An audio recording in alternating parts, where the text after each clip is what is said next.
Good morning, and thank you for joining us for the kickoff event to the 2026 1+1 Mentoring Program. I am Michele Goldsmith, the VP and GM of the Soundings Trade Only Group. This year is one of the largest mentoring programs that we have done. There are more than 150 sessions that will happen between today, and the majority of them between today and June 26th. There are a few that will straggle after that. So thank you to all of the mentors and all of the mentees. Thank you to our sponsors who made their support makes all of this possible, especially this event. Cito, Marine Max, West Marine, Yamaha Watercraft, Springfield Marine, Garmin, and the MRAA. I also want to say thank you to all of you for two reasons. First, thank you to everyone who has participated in the Global Women's Walk in May and donated to Room to Read. As you know, we're trying to support an entire school this year. If you have not donated to Room to Read, I will at some point put the donation link into the chat and let you know. Please feel free to keep donating so that we can support at-risk girls that are trying to get an education. And on June 3rd, the Women in the Industry programs celebrated its 5-year anniversary. Thank you to all of you who have engaged with our content, who have participated in our programs, and those of you that have taken the time to let me know the impact that they've had on you and your careers. It means so, so, so much. With all of that said, we're going to dive right in because we've got a meaty topic today on building the next generation of leaders in our industry. So we have a wonderful panel today, 3 dynamic women who are working in different aspects of the industry. So I'm going to ask each of them to tell you a little bit about who they are, what they do, and who was the mentor or the moment that shaped the leader that you are today. So I'm going to start with Carly, and Carly Hysell is the Associate Director of Global PR and Communications at Garmin across all of their divisions. So Carly, you told me a story about some of what happened in college and the effect that it had on you. Yeah. Good morning. Thank you for having me, and welcome to everybody around the world. I would say that one of the most influential mentors that I had was definitely somebody that was my leader in college, my boss. I worked in retail for all 4 years while I was earning my undergraduate degree, and what started as a very part-time seasonal position evolved into a management position under this woman's leadership. Her name was Shannon. And I would say what made her such a great leader was that she really cared about her people, many of whom were also part-time employees in college or just working under her leadership for a short period of time while they were going to school. And she really cared about us, but held us to a really high standard, which I appreciated. She was not afraid to have hard conversations, which for someone leading a group of college students was something that she had to do often. She gave honest feedback, and she wasn't afraid to push us to grow. But you always knew that it was coming from a really good place and of her wanting what was best for us.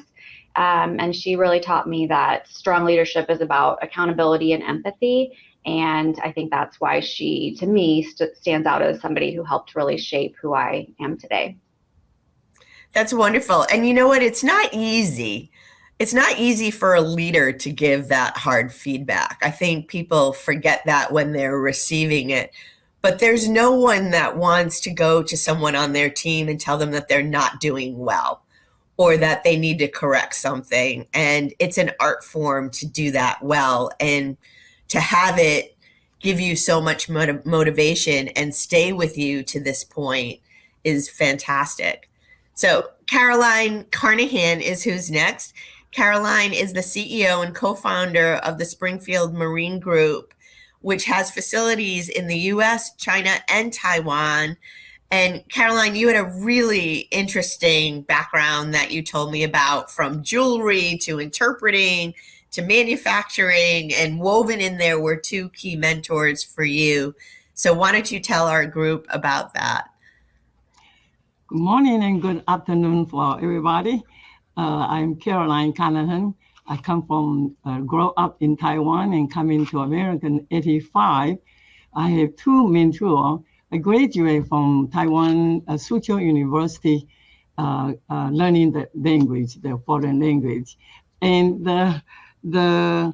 when I graduated in 1975, that was the year of the UN, the Taiwan government was kicked out from UN. So the job is limited. So I finally got a job for $120 per month. And I was happy to have that. But anyway, after a little while, then there is one of the customers from Denmark, Mr. Devan, and I tell him that I may need to leave the job. So he can, if you leave the job, call me, I hire you. I say, I don't know anything, I just know English. He said that you were smart enough. So when he hired me, then my salary increased to $150. Then I was from a secretary or salesman from a jewelry company become a buyer. So within 2 weeks of the hiring, he gave me $20,000 cash, US dollar. That is a lot of money. That he didn't even know me. All he knows is my number, telephone number. But anyway, I was really, really happy to work for him, and just very carefully. And he trusts in me that really get me to where I am, a good foundation. I think this Nidivia Jensen Huang said that your younger time when you grow up, start to learn how to walk, that is a very good foundation of your future work. So that's my first mentor. The second one is Mr. Carnahan, that he's the founder of Springfield Marine. He started the company in 1952. In 84, his company here, in America, was going to have a strike. So he went to Taiwan. That's his first time to go to Taiwan. And when I act as an interpreter for him, and I was, like I said earlier, I was just knowing understand little English, speak a little bit, and know nothing about what he needs, but I have to learn everything he needs, then so I can help him. In the short time, he recognized that Taiwan has a very good foundation of the industry. So in 85, he come back from to Taiwan in 80. So he stayed there for 3 months time, and he is really a hard worker. He claimed he's here, the country boy, so he didn't know the big city with so many people. But in the 3 months time, I take him really walk through. There were 3 industrial towns, so I walk through there, try to help him to get everything. And because he knows so broad manufacture, so his foundation is aluminum, and then the stainless steel, mild steel, the brass, copper, then injection plastic and foam, you name it, everything. And so I learned a lot from him. The strange thing is the stainless steel, aluminum and stainless steel tube. If you put the heat at the end of the open tube and turn it from the lid, and that solid become a liquid. So all these the tube become closed. The end of the tube become closed. That's a very strange for everybody in Taiwan, in China. Anyway, later on, 88, he married me. He said he cannot afford to hire me, so he married me. So after I moved to America, it took me 3 years to learn how to eat this American food, especially salad, because everything that we have to boil or fry in Taiwan, even till now today, I'm here for more than 40 years now. The water, your water can drink here. I cannot drink the water. I have to boil the water and let it cool down and drink it. But anyway, American is very good. I like to tell these American kids and all these Europe, Netherlands, and I think there's one in Netherlands. You are very fortunate to be born in American in the civilized society. Very, very, very, very fortunate. If you have chance to go out to the country, to the poor area, then you will really appreciate more American. Well, thank you, Caroline. That is, I give your husband credit. He knew how good you were, and he said, that's it, I'm not letting her go. Vicki, I'm going to go to you. Victoria Lowe is here. She is the CEO of the Magenta Project. Vicki, why don't you talk a bit about the mentors in your life and how you got to the Magenta Project? Yeah, hi everybody. Firstly, Michele, thank you so much for inviting me to be part of this panel. I do feel quite humbled to be surrounded by well, 3 amazing women and all the incredible people online as well. So thank you. I suppose my mentoring journey has been slightly fractured, I would say. I would say the key person or the key mentors that for me have had most impact in the work that I've done have been the people that have given me a break, that have seen something that maybe other people can't see. And that's something incredibly rewarding. So in a way, they've sort of naturally become mentors, whether that was from my very first job after I graduated from university in London, as a publicity officer for the British Institute of Architectural Technicians, who even knew that was a thing. Then through to when I kind of developed into my sort of marine industry element. So in short, I've been hugely fortunate. I've worked on lots of different projects. I've actually like to say that I've been around the world 13 times, but not physically. And I think that's a very important distinction. So either as a project manager or a communications person. And one of my last campaigns, and talking about people that you aspire to be and that you respect and you see as mentors, was with Team SCA, which was the second all-female team to compete in the Volvo Ocean Race back in 2014-15. And it's really out of the embers of that campaign, when none of the women had another role to go to, and we didn't have a sponsor, that the Magenta Project started or began. So I was right there at the very beginning, and seeing how that squad of 15 women turned their lives around and thought, right, okay, part of this is what do we do to continue to grow, to continue this momentum that Team SCA had created over the 4 years of the program, to get more women within the industry and definitely at the performance end of sailing. And that really was the starting point for Magenta. We then moved into mentoring around about 2018, that came from that desire to continue to give back. And I have to say, I'm blown away by some of the mentors that we have in the program. I mean, they're all incredible people. We have some amazing names, both male and female. And I think it's really important that, this is important for women as much as for men. And being a mentor and mentoring, we talk a lot about reverse engineering, reverse mentoring. I think the underlying thing is you get as much out of this by being as a mentor as you do by receiving mentorship, as it were.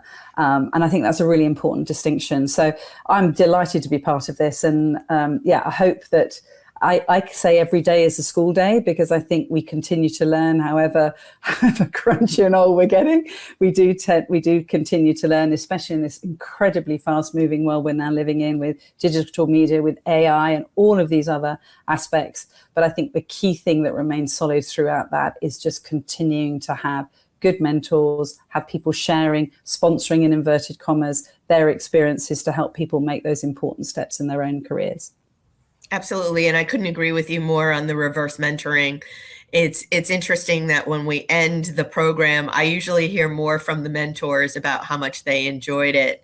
And the reverse mentoring was actually an idea from a friend of mine at Luminary that said, why aren't you putting reverse mentoring into this program? So the way that our program is designed, the mentees get 30 minutes, the mentors get 10 minutes. So we do both mentoring and reverse mentoring. So I'm going to move on. We're going to go through kind of what mentorship looks like, and then and how you get mentorship, and then we'll go into attracting and developing talent within the marine industry.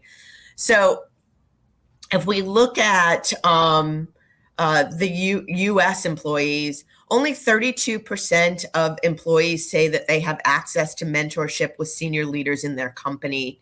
And women cite a lack of leadership at neither one, at a rate of 1.5 times more than men, 23% versus 15%. And they say that it's a barrier to advancement. So if we look at, what mentorship looks like when it's actually working and common mistakes that are made, I'm going to stay with you, Vicki. The Magenta project has built a real model for structured mentoring. It's a 9-month program.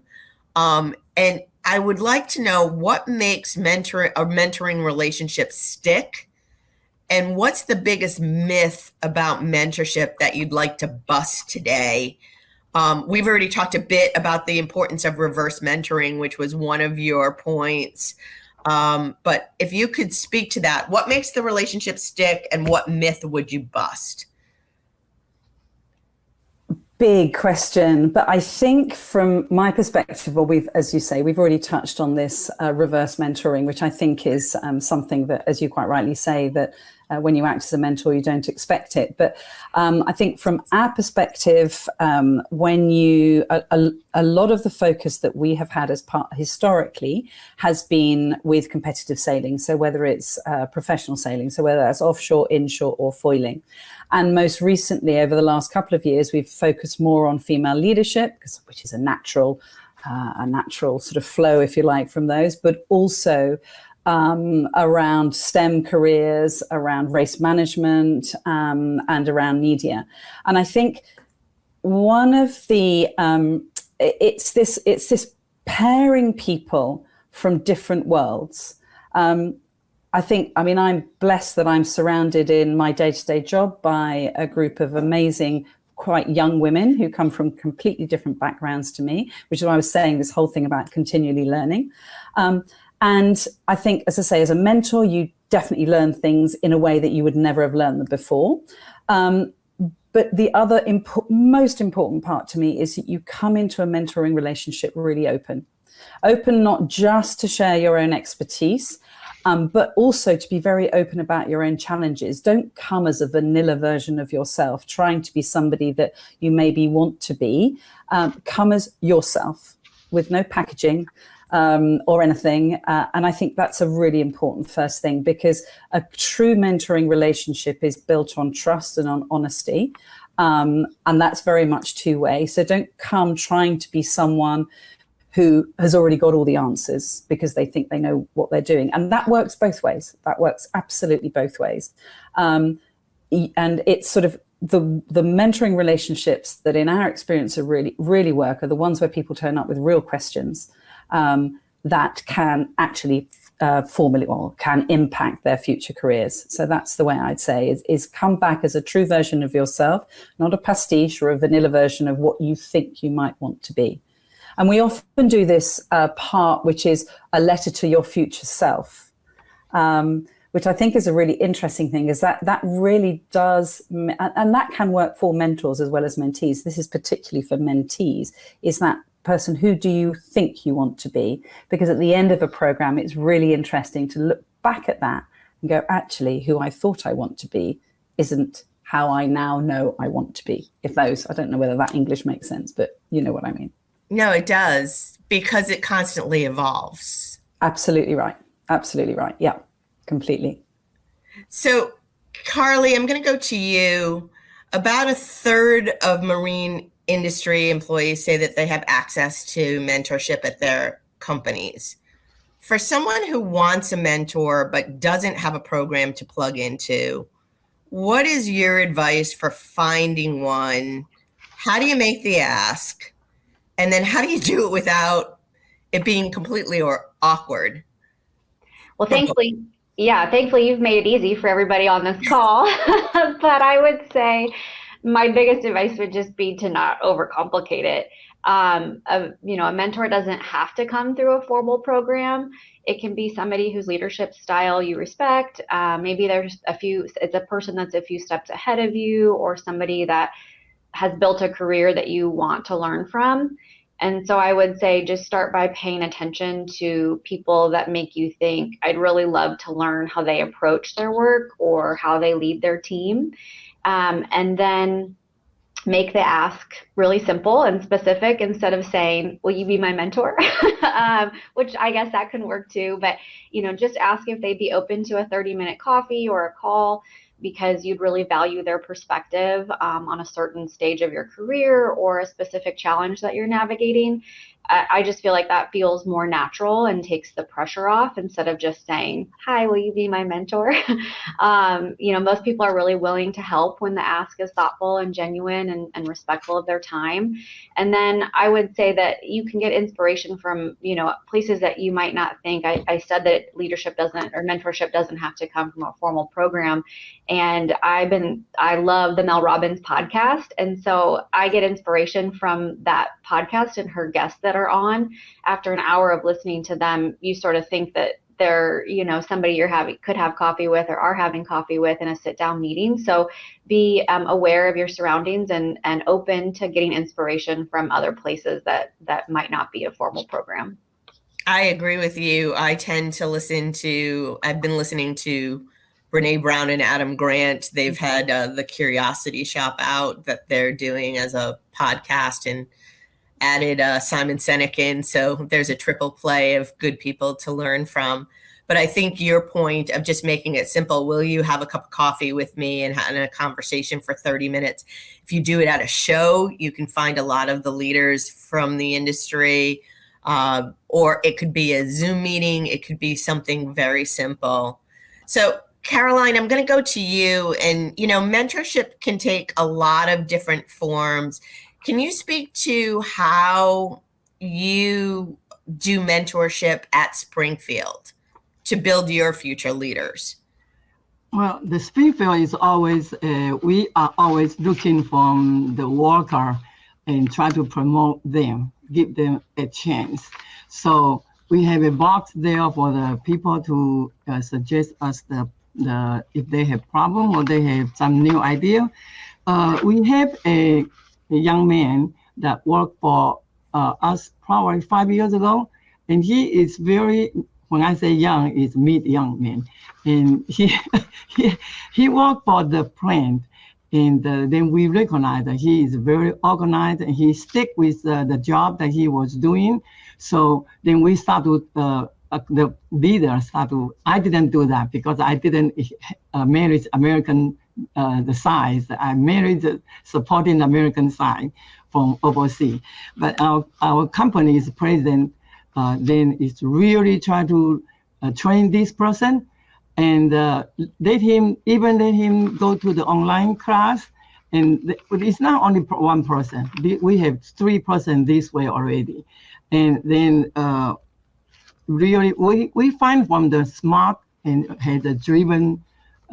Ambitious and who think that we think that they were loyal to the company, and then we'll raise them and train them, not raise them. So this person, the particular person I'm talking about, now he is doing so well. We send him several different places to learn. Many is the online, and then also go to some school, and we let him learn the Six Sigma.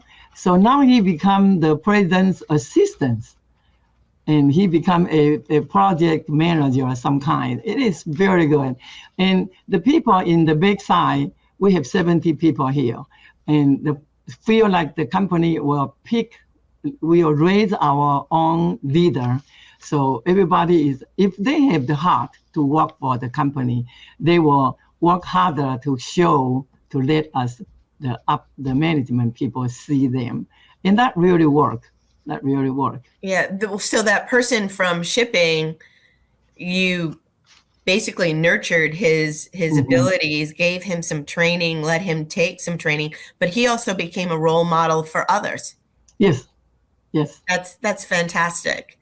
So we're going to go on and talk about attracting talent.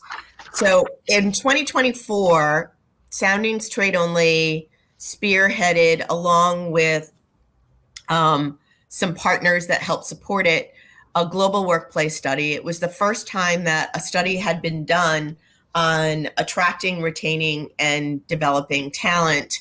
And it was amazing to me how the employees wanted their voices to be heard. So you'll hear me reference that study throughout our conversation today. If you want access to the report, simply email me at michele.goldsmith@firecrown.com, and Michele has one L. So our workplace study found that there was a lack of awareness about our industry in terms of attracting talent.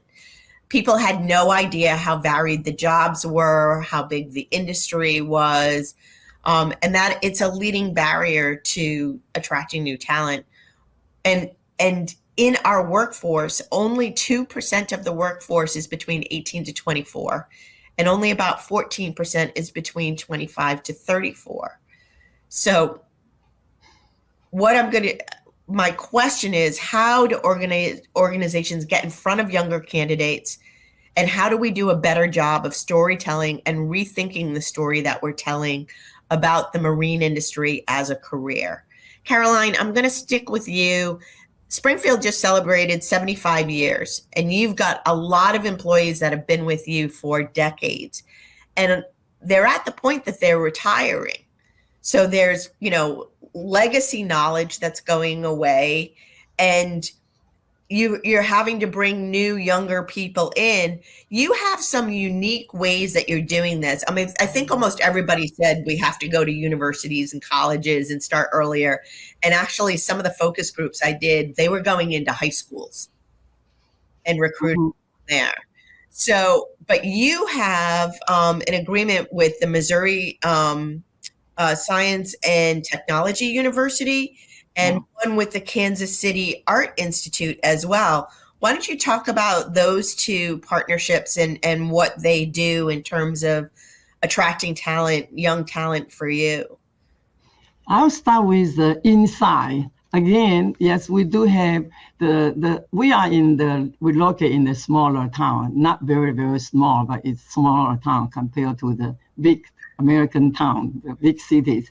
So our people yes, there is a lot of people retire after 40, 45 years working for the company. That is so our older generation is retiring, and we do have the younger people to come in. And I think we try to give them the culture driven, and we have try to encourage them for the innovation.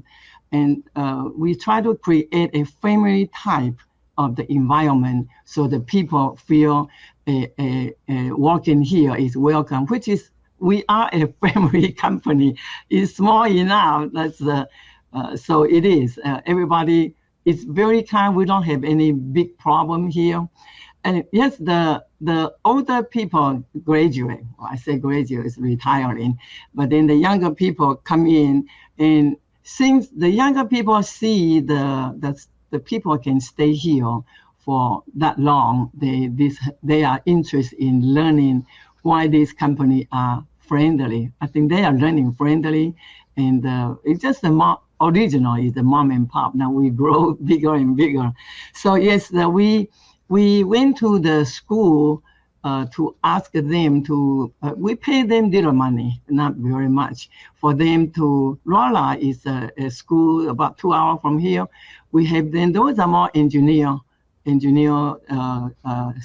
college. So we give them some project, and they will have at the end of their semester, each year semester, they will come up with something that we encourage them. We went there to help them, to explain to them in the beginning, and we leave them alone for a few months, and then at the end of the semester, they come up with some sample. Some of them look very not mature, but they had hard work trying to put their thought. I think each team is about 6 students. And then last year, we come up with just one project, has very good idea. They even physically make some sample to show us. So we hire one of them to come in. Those are graduate students, and which is good. And some of them are, I haven't yet seen the girls come in. Those are all the boys. They are more aggressive. And well, I think the girl is aggressive too. But engineer and all this type of industrial probably more attractive than for the boys. So for the Kansas City the art school, we help them to improve the outlook of our product, so to design. But basically, we have our own engineers, the education also inside, and of course that we also done a lot of engineer in China and Taiwan. So our engineer team is it's pretty strong.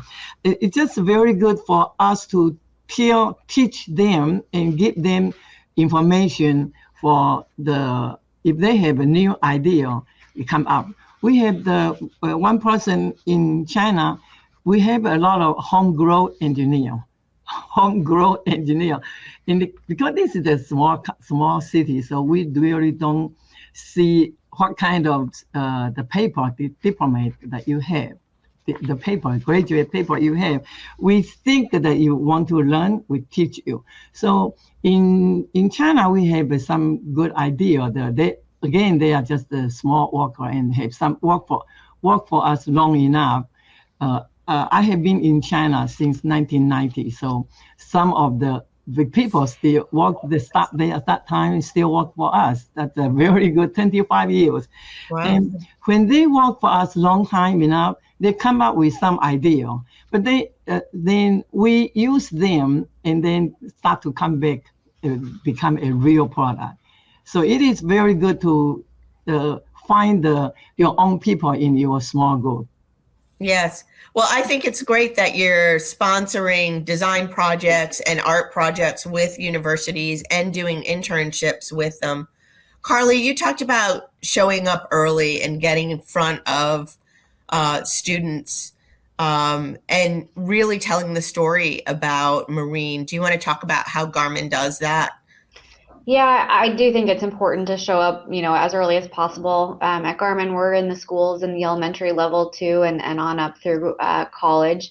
We spend a lot of time in front of students and new graduates, through the things that you already mentioned, recruiting, internships, jobs fairs, et cetera. Because if somebody doesn't know that the marine industry is even an option, they're never going to consider it. And so I think, I do think that as an industry, we need to broaden the story that we're telling about the industry. A lot of young candidates may not immediately see themselves in marine, especially if they didn't grow up boating or around the water. But there are so many different ways to build a career here. At Garmin or otherwise, you can be an engineer, you can do marketing and communications, sales, operations, you name it. We've got a position through all these great companies that are in our industry. And so I think the opportunity is to make that more visible to the younger generation and connect the work back to the things that they care about, innovation, technology, lifestyle, community, building products that help support people and how they spend their times and their hobbies. Those are all things that are really important to that generation. And so if we want to attract that young talent, we have to make the industry feel more accessible and more modern and easier to picture ourselves in it. Something that maybe you don't know, Michele, I started at Garmin as an intern. And so connecting to people at that level does mean a lot to me, because had I not, found an internship here and then stayed on after graduation, I didn't look at Garmin and think, oh yeah, I want to be in the marine industry. I just saw it as a company that was growing and a good opportunity. And then I got here and sort of found my way back to the marine industry. But if we don't make that sort of, help make that story more accessible to people, we're gonna, miss some great young talent. Yeah, it's interesting, and you have such a great, I'm sure that they can relate as soon as they hear your story that you were an intern and worked your way up. But I remember as we did our focus groups, one gentleman who's now the chief operating officer of a big boat company, he said that through his entire childhood, he had driven by the building and had no idea what was inside, had no idea about the marine industry. So it was really interesting. And Vicki, you and I had a conversation about really figuring out what the focus of Magenta was going to be, and where you stood, and you started with, you were going for women that are in their early university years. Yeah, competitive sailing.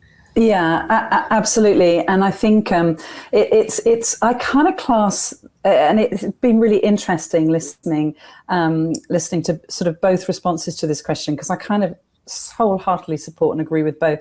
I think the key thing here, and Carly, I could not agree with you more, we are really bad as an industry about selling how brilliant this industry is, and it has so many different opportunities for so many different people, and it's not just sort of grumpy old men standing on boats kind of thing. It's cutting edge. We're at the edge of performance. We're using new materials, exciting new materials, and also a test bed for so many other industries. And that's the bit that people sort of forget in the mix. We're one of the leading industries in carbon fiber, for example, and it's then how do we then use that? I know that's not terribly green and sustainable, but again, all the new processes that are coming in to take over from those sorts of materials. So I think us as an industry being prouder of what the opportunities are from a careers perspective are really important. But sort of touching back on your question, you're absolutely right, because the Magenta project, as I say, started out of creating and sort of trying to build roles within performance sailing. That's a glamorous end of the sport, isn't it, right? And everybody kind of wants to be part of it. But it's an inspiring story, and what we've just found in some data that we released back in March, the 2x25 review, is that is actually quite an exclusive, and is an excluding story. It doesn't, not everybody relates. Not everybody wants to go and do the Vendée Globe single-handed around the world, or sail offshore, or whatever. And let's be honest, those professional roles at that performance end of the sport are really, really scarce. They're scarce enough for men, let alone women. So if that's the only version of a career in the industry that we as Magenta Project were promoting, then we're fishing in a really small pond in terms of trying to drive impact. So that has been an absolutely deliberate decision for us to focus much wider, celebrate this amazing industry for what it is, particularly through STEM and careers in STEM. But I think from our perspective, we also focus on women that are 18 and over, so they may have gone through their final education and already in early stages of their careers. I refer to them generally as the lost generation, because they don't get the funding you get in educational establishments or organizations going in and speaking to them about this is a career you could have. They've tried, they've found their own way, and they now that those we firmly believe are the people that need the most support from a mentoring perspective. And also important for us to underline that you don't need to have ever set foot on a boat to have a career in the industry. I've had a career for 30 odd years and I hate going on boats. And in fact, I'm not a sailor of any old sort. And I just don't think, I think there is so much work that we can all collaborate and do just to tell the story of what our industry can give you, and the enrichment. Look at the people listening into this. Global, not it's many. Global, and the jobs are so varied. Absolutely. If you like right. tech, you can be in tech. If you want to plan events, you can plan events. If you want to do marketing, you can do marketing. If you want to be on a factory floor and build a boat, you can build a boat. There are so many, or a component. There are so many things. You like logistics, supply chain, buying, selling. All of it is part of the ecosystem that is our industry. And the industry itself has so many different niches. Wakeboarding, sailing, bass boat. The Bassmaster Classic is a niche all into itself. So I think there's such a broad story to I tell. agree. And we don't market ourselves that well. No. And I suppose that's where mentoring and these new mentees and these new people coming into the industry, being able to encourage them to tell their story to, Carly, as you just did, and, and Caroline, exactly the same, your story about how you got into it and you may have pivoted from something, I don't know, but those stories are really important for people to then see, I could be that. There is a place for me here. There is space for me here. And I think the more that we can do about that is that whole rethink strategy, sell our industry better, because I think we all agree it is an amazing industry to work in, and target those people that are feeling lost, who've already done maybe a few of those first step early careers, but they don't feel it's their industry because they can't see other people like them. So I think that's what we all need to work to improve. And that's the perfect segue to where we're going, because 40% of women and 31% of men in our study considered leaving their jobs in the past year. For millennials and Gen Z, it's nearly 45%. They have no fear of changing jobs whatsoever. So my question to the group that I sent is, what is the single biggest lever that your organization has pulled to keep people from walking out the door? And what is a retention move that you tried that did not work? Carly, I'm going to go to you, because one of the things that you said was really clear in our research as well, which is, and it's something that Vicki just touched on, which is people want a clear path to grow within their careers. And you talked a bit about how Garmin creates that and the investment that's made. So if you could speak to that. Yeah, we definitely put a lot of emphasis on development through things like structured career paths, leadership and development opportunities, education assistance, and kind of stretch assignments or cross-functional exposure that help people build new skills over time. So, helping them understand that if they're in one role, they can have exposure to something else and maybe see themselves in that opportunity as a better fit. And I think that really matters, because people are more likely to stay where they can see a future for themselves and feel like the company is investing and helping them get there. Garmin definitely benefits from having a culture where people are really close to the products. You just come visit us over lunch and you'll see everybody doing what it is they love to do: running, hiking. Well, we don't have mountains, but exploring outside, being on a boat, etc. And so I think that helps make the work feel more meaningful.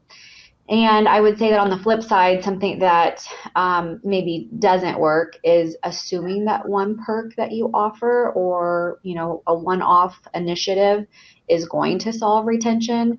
Those perks can be really nice, but if people don't feel supported by their management, or they're not challenged by the work that they're doing, or if they don't have a clear idea on how they can grow, I don't think perks are enough on their own. People want that entire kind of package. And so I think that we've learned and grown from that, from seeing how that plays out. Yeah, absolutely. I agree with you on that. In fact, as we did our study, money is only a piece of the puzzle. Mm-hmm. There are things like culture and flexibility and who you work with, access to leadership, that were all part of the package of them feeling recognized, engaged, and seen. So totally agree. Caroline, you said that 25% of your workforce has been with you for more than 10 years. Tell me about the employees that stay. I know you're in a smaller, you're in a smaller town, but is it culture? Is it innovation? Why do people stay at Springfield? Well, I think, like I said earlier, is the younger people see the older people that stay that long. They feel the company is secure. So especially we have 75 years record. So it is very, very secure place. And the company try to do the best to help the people, the employee grow, and let them speak out for either they complain or their new idea for the product. So that really have them to kind of put in their thought to the company, and we hear that. So that's very good things. And there is another thing is because the company is this longer time, older company. So we changed a CEO, president, in 2023. That he retired at 45 years. He said, I have enough, Caroline, I have enough. That person came to work for the company when he was 19 years old. Wow. And he did went to the Rolla University, like I said earlier, but he only there 1 year. Then he come to work for us as a small the metal that we have the aluminum foundry that time. Anyway, so he graduated, get up to the president, the position, and he worked that long time, and he went through so many departments. So the people work for him is really feel like he knows a lot of things and then learn a lot of things. And then 2023, we changed to a new president that is retire from big companies, and he is trying to take us to the big corporate kind of standard. So every month that he has a meeting with everybody together, he shows them what the company's performance the past month. We never done that before. And so in the beginning, I feel so strange, but really that make the employee feel like, oh, we are growing, we're growing. Of course, 2 years ago, everybody in the whole world is really dropped that time. But now we climb little bit. So I think that's a major thing to keep them tied up with the company, interested in our culture. I think Yes. that's the main. Well, you've shown transparency. You've shown that they matter because you're sharing that kind of information with them. And the stability piece was a very big piece that we saw in the research as well. They want to make sure that they're going to be able to pay their bills and put food on the table every month. Yeah. So that's a big piece. And Vicki, I'm going to go to you because you said something that really sang with me, which is that retention is what doesn't work is treating retention as an HR problem rather than a leadership one. Yeah, absolutely. And it's interesting. I had within the mentoring program, I have what I call super mentors. And she works for a large global bank. And they had a session just down the road last night. So I went and joined them for an early drink. And I sat down with senior leaders from this investment bank. And my super mentor was talking about her mentoring journey. And it was really, and they were all men that we were talking to. And it was really interesting having, because she works in HR. So it all sort of seemed to form back to there. But my argument back to them is that this isn't, the argument is that this is a leadership problem. If you're not seeing people staying within the organization, then there's something wrong with the leadership. Do you have flexible work policies? Diversity statements, inclusion training. I know those are all potentially buzzwords, potentially words that will make somebody, certain people flee a mile, but they're really, really, really important because they address the day-to-day experience that women have, or being the only woman in the room. Being talked over. We see so much stuff on social media now, don't we, about how you perform in those sorts of scenarios, being passed over, being expected to work twice as hard for half the recognition. Those things we tend to think are issues that have happened in the past, but they're happening around us every day. You know, we've got two incredibly enlightened organizations who are really embracing women across all parts, or greater inclusion across all parts of their industry. And I suppose, however glorious and amazing I think the marine industry is, we're also very entrenched, very, very entrenched. You know, it was interesting. I think, Caroline, you mentioned about sort of an aging workforce and everybody sort of, you know, who that next generation is. And we're coming out of that. So those sorts of leadership and culture issues, there's no policy document that's going to fix it. I think, and what we've seen from our mentees and from our cohort, from our alumni, is the organizations that keep women and that retain them are the ones where the leaders at the very top are paying attention, and they're not just signing off on an initiative. One of my pet hates is International Women's Day, not because it is International Women's Day. I think 365 days of the year should be International Women's Day. But if you go back through social and look at every single company that promises all these amazing things, it's just because somebody, a brilliant person in their comms team, has gone, oh God, it's the 8th of March. We need to do something. Tick, tick, tick. We've done it. And then they move on. So I think where you see that change embedded, or that culture embedded top down, that's where you see amazing women staying and developing incredible careers like the two women that we've got sitting in front of us today. So I think that's super important. And just hang on to that fact. It isn't, don't just bat it down to HR. Yeah. Well, and what I would say is I think the argument to make with leadership about that is there is a high cost when there isn't retention. You know, if I look at one of the companies I worked for, Lippert, they have an incredible culture today that they've built over time. That culture came out of Jason Lippert looking at the retention numbers with all of the RV industry in one town in Elkhart saying, well, my warehouse people for 50 cents more are moving away from me. How do I keep and retain? Because every time someone leaves, you have to retrain someone new. So there's a bottom line cost to losing people as well, regardless of their gender. And I think the argument then can be made that leadership needs to get involved in order to make sure that those costs stay down and that the company is actually putting out better products, better logistics, and better productivity in general. So those programs that make people feel seen, heard, as Caroline said, and show transparency, are the ones that tend to keep employees.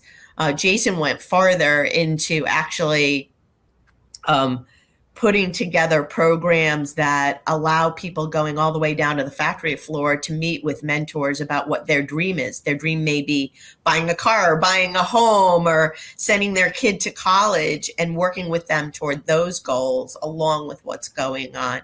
So I think treating them as human beings and holistically makes sense. So we're going to move on to developing talent. Caroline, I'm going to go to you. The data shows that 40% of marine professionals are eager to be promoted, and 64% of the millennials and Gen Z, so below 45, see themselves as more ambitious than their peers. Small to mid-sized companies can say, oh, we can't build leaders, we're too lean. I just totally disagree with that. I've worked for small family companies, as you know. I've worked for larger companies. I think everyone can build leaders through stretch projects and learning and development. And you said that being a mid-sized company is actually an advantage because employees get their hands on a lot more. So if you want to speak to that and how cross-function and projects and multiple opportunities come up, that would be great.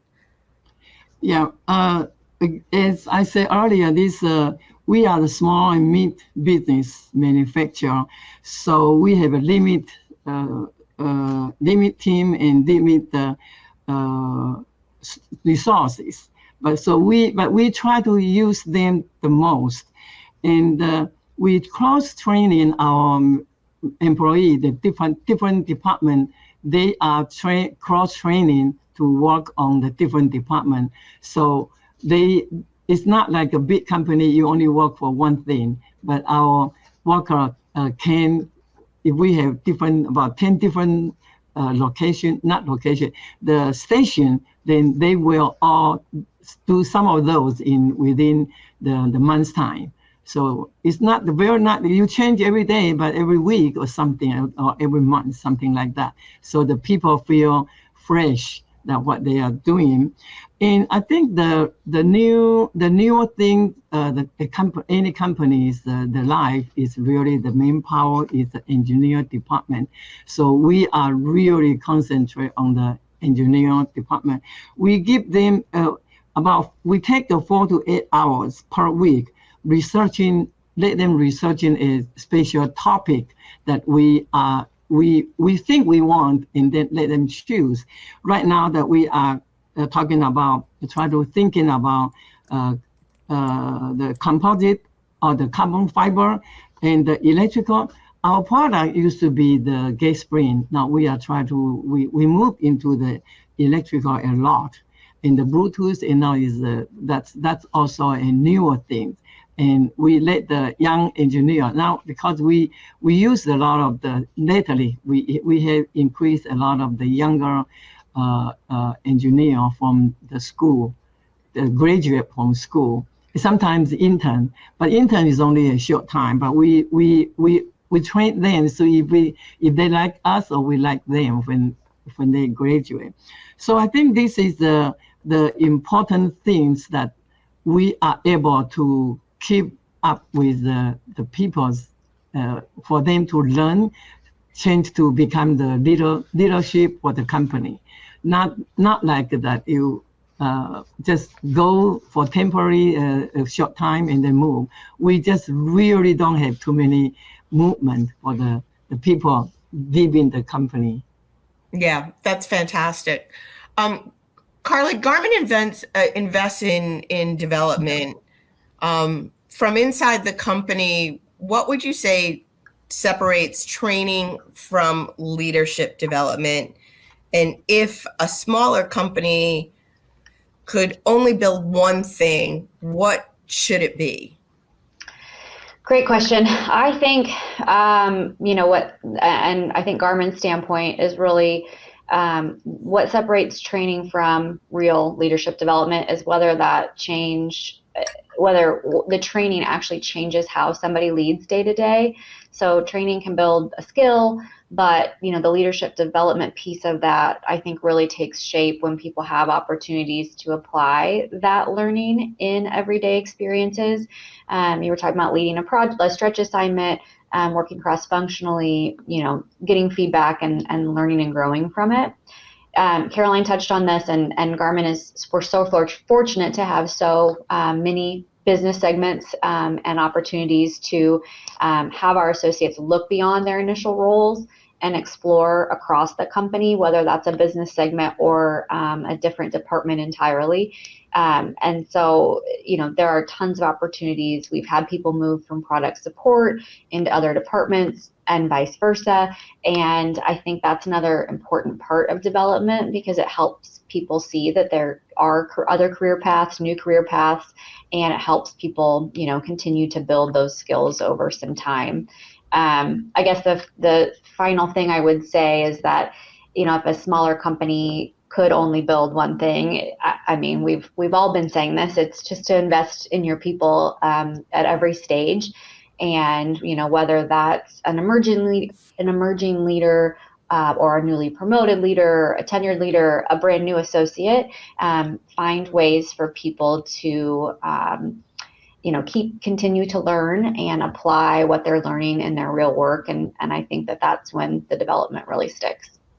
Yeah, I agree with you. It's like learning a language. Mm-hmm. If you don't continue to speak the language, those skills will not stay embedded within you.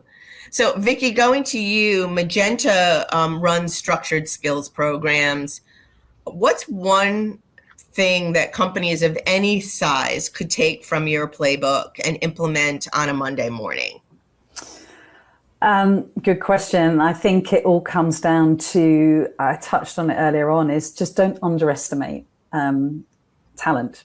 It might not look like what you're used to. I think as an industry, and we all suffer from it in our own way through this sort of whole load of, I think we all suffer from it, is that we have a very clear picture in our head about what being an expert looks like. I did a workshop last week on professionalism and integrity, and we asked the question, say, what do you think, what does professionalism look like? And most people turn up and go, well, it's somebody in a suit or a jacket and tie or a white coat because you're a doctor. Genuinely, there are exceptional people that don't fit into that model at all, or into that picture of what you have. And we have people from different backgrounds, where there's different routes into the industry, and but also they bring with them, I think, the biggest talent of all, which is different ways and skills at looking at problems. And unless we surround ourselves with an inclusive, eclectic, whatever you want to say, group of individuals, that just because they don't fit the mold of what we think, we're actually lessening our opportunity and in our opinion, lessening the opportunity of the organization. So, let's not undervalue and overlook people with good skill sets just because they don't look like we want them to look like. So I suppose. No, and there's data on that. I mean, the more diverse the team in terms of the productivity, the profitability, the growth, you can find data that supports exactly what you're saying.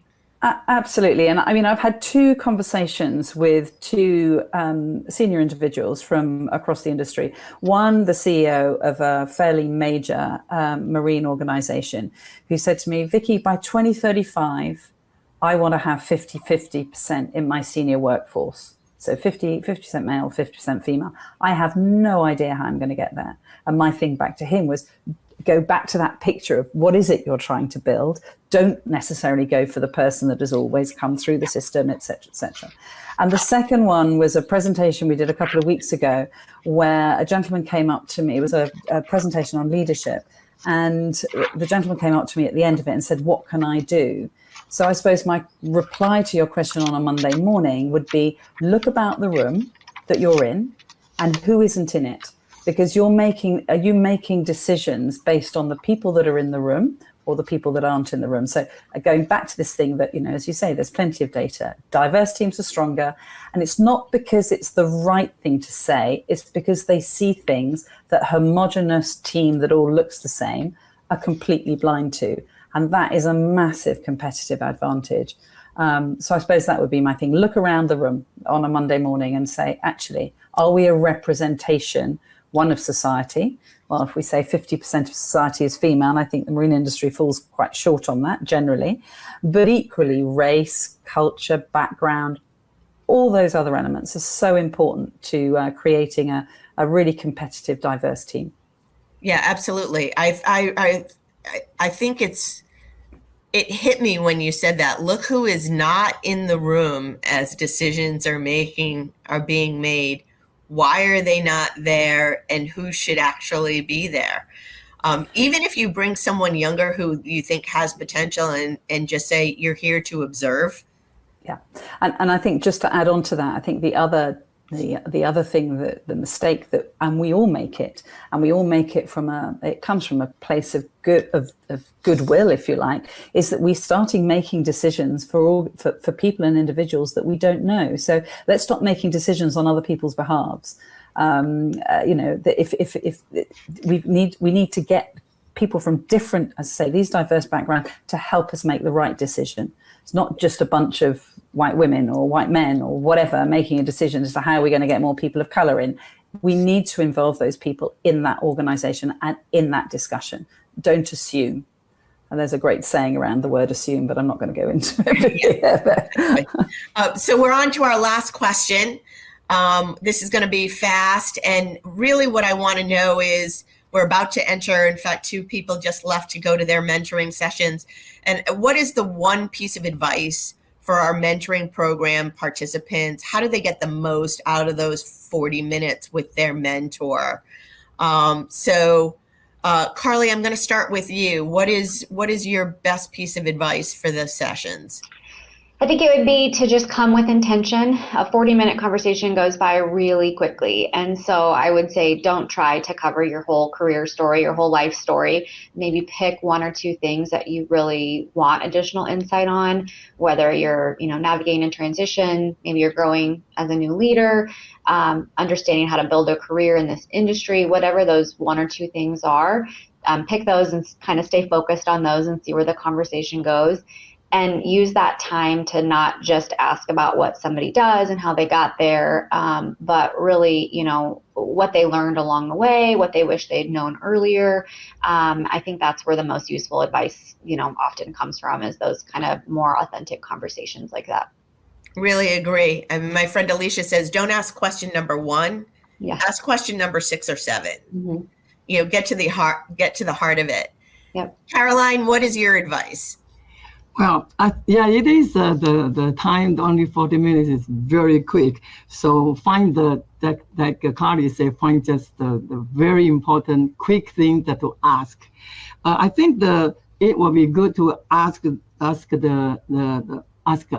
say, what is the greatest lesson that we learn to be up to our stage that is a somewhat leader, and then we learn a lot from the mistake we make.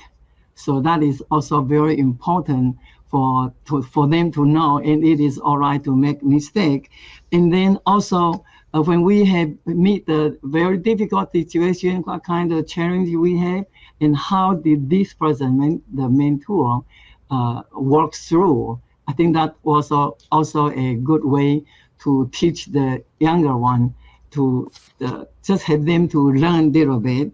I think the experience, also is a very good thing to ask us, is how do our experience, how to make the experience, make the decision when we have something that we think is through our experience wise, that help to make decision, how to get that point. I think that will, something like this will help the new person, younger people, learn and concentrate a little bit. Great. Yeah, I think that's right. I think understanding mistakes is a really good one too. Absolutely. Vicki, last to you. So I love that you said don't use the 40 minutes to impress your mentor. Yeah, exactly, because it's not a job pitch, is it? Those mentors the mentees, have arrived because they've applied for a program and they've been successful in getting through. So I touched on it earlier on. It is, use it to be really honest about where you are genuinely stuck. Because we're here because we want to help, and we can only help with a real problem, not a sort of a polished, manufactured version of what you think it is. So come with a very specific question that maybe you haven't been able to answer on your own, because that's where the value of a mentor-mentee relationship really lies. And as I say, be honest. I think if you go into this thinking, I can come up with a version of myself or whatever that I quite like, you're not going to get anything out of it. Just be really honest, because we'll be honest back. I think that's the important thing as well, is being honest. It's a two-way street. It's a two-way street. We've all made mistakes, and we all have flaws. Some of us have made a lot more than others. So if you have questions in the audience, please type your questions to us, and we'll answer those. While you're putting your questions out there, if you have any, I'd like to thank our panelists, Carly, Caroline, and Vicki. I'd like to thank our sponsors, Cito, Marine Maps, West Marine, Yamaha Watercraft, Springfield Marine, Garmin, and MRAA. And most of all, always to thank all of you. The next Women in the Industry events will be in the fall. You get the summer off. So at IBEX, we're partnering with Women in Composites. We're doing a really interesting event on Wednesday, October 7th, late in the afternoon, on setting the table, how to get to the table, what to do when you're at the table, and when to know that it's time to leave the table. And then for those of you that are from around the globe, hopefully we will see you at METS Trade. Our annual Women in the Marine Industry International event will happen on November 18th. at 8:30 in the morning. And finally, in mid-December, we'll have our holiday virtual event. So that is great. Wanda has no question, but great insights shared. Thank you very much. Lots of thank yous. See you at MET. See you at IBEX. Beyond LinkedIn and Indeed, can you please share the best job boards or advice how to reach companies directly? You can check company websites, and I would say Trade Only also has a job board that comes out on our daily e-news every day, so you can check that because it's marine specific. Anything else from the panelists that you'd suggest in terms of finding a job? I think look at the media. I mean, there's a lot of online newsletters that target the industry. So just link yourself into all of those, start following those, start getting those daily newsletters into your inbox, because I think they're super, it's interesting to see what's happening in the industry generally, but then also making your own assumptions where there may be roles and most of those do have job boards. Yes, and marine industry associations, as I'm being reminded here. Yeah. Liza, you can reach myself, Caroline, and Carly, and Victoria, all on LinkedIn. We all have LinkedIn profiles. Thank you for joining from France. Let's see if there are any other questions. Michele, there was one that came in at the very start about whether it's a good idea to send an email to introduce yourselves to your mentor so that you can have more, meaningful conversations in the meeting. And I say yes. It's a great idea. I agree with that too. Yes, absolutely. The better you can equip your mentor, the more you can get down to the meat of the session. Dana wanted any thoughts or advice on mid-career industry shifts. She's new to the marine industry, but has 15 years in a different industry. So if you're switching I would say, get with people that know the industry well and have that cup of coffee. This industry has a language all its own, and learning that language and any insights from people that you meet or network with, that would be my advice, and I leave it to the rest of you. How would you answer that about mid-career shifts? I do not use the LinkedIn anymore, so just find the company's website, and it's easier to find me there. It's too many things to connect it to. I don't have time to look at all those. Okay. Anything else on mid-career? I think, Dana, I think you're going to be fine. You've got good people around you. What I would say about people in this industry is that they're really helpful. So it's having those conversations. Andrew Grassi reminds me that there are some groups that help people find jobs, like Brooks Marine Group as well. Cami asks, are there any marine industry podcasts that you'd recommend? There used to be a lot of marine industry podcasts, and I think they all canceled each other out. There's not a lot of them anymore. There are podcasters, but I can't tell you. I mean, there used to be like Between Two Yetis, and Kim Swears has the Boat Boss that she does podcast. I just did one with Rising Tide Films, the Tidecast, which is more global. There's quite a few if you want to go down the performance racing side, there are quite a few, sort of, whether it's bar karaoke, Shirley Robertson does a podcast, Justin Chisholm and Yachting Life do podcasts. So there's quite a lot in that sphere. Whether there's anything, maybe that's something you should do, Michele. Maybe that's a new career, podcast host. There are a number of things on our docket from Trade Only. I'm not going to reveal, but there's an answer to that coming. It may be more video content than just audio, but audio will be with it. And as a mini plug, the Magenta project has just started a short sort of 20-minute podcast. We're calling it occasional, so that we don't get sort of think it's got to be every month, but occasional podcast. Called Coffee with Magenta. So if you go onto Magenta website, you'll be able to find it there. Yeah, and But I believe whether it's some going to of help with your career, I don't know.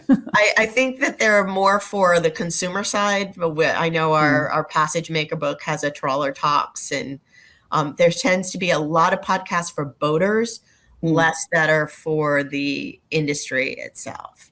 So that's all that we have. I wish you all a wonderful summer equinox coming up this weekend, and we look forward to seeing you in the fall. Thank you all for joining.